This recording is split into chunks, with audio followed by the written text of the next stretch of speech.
तकलीफ होना, मुशक्कत होना, परेशानियों में घिर जाना, रोजगार में कमी हो जाना, फक्र और फाका आ जाना, औलाद के लिए कुछ ना होना, ये सारी चीज़ें अल्लाह की नाराज़गी की वजह भी हैं, लेकिन अल्लाह की नाराज़गी का हमेशा सबब नहीं होती। कभी कभी ये इंसान के लिए इब्तिला और इम्तिहान के तौर पर आती है। ये नहीं है कि जो इबादत गुजार होगा हमेशा खाना खाएगा, ये नहीं है जो इबादत गुजार होगा सबसे अच्छे कपड़े पहनेगा, ये नहीं है कि जो तहज्जुद गुजार होगा वो सबसे मालदार होगा। ये जो हमारे जहन में तसव्वुर आ गया ना, ये दीनी तसव्वुर नहीं है।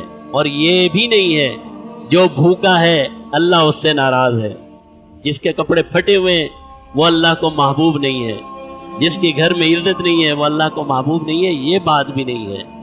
कभी कभी कपड़े फटे होने वाला अल्लाह के यहाँ इतना महबूब और इतना मुकर्रम होता है कि सारी कायनात की कोई हैसियत नहीं होती। कभी कभी भूखा अल्लाह का इतना महबूब होता है कि अल्लाह भूख के जरिए से उसके दराजात को बुलंद फरमाते हैं। तो इन चक्रों में कभी ना पड़े कि खाना है तो अल्लाह राजी है, खाना नहीं है तो अल्लाह नाराज।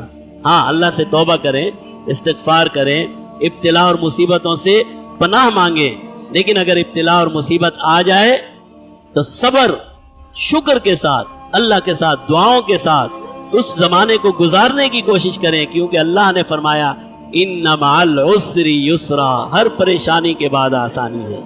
मायूसी किस बात की? परेशानी भी उसकी, आसानी भी उसकी। वो जिस हाल में रखे इंसान को उसी हाल में अल्लाह की इबादत और शुक्र अदा करना चाहिए।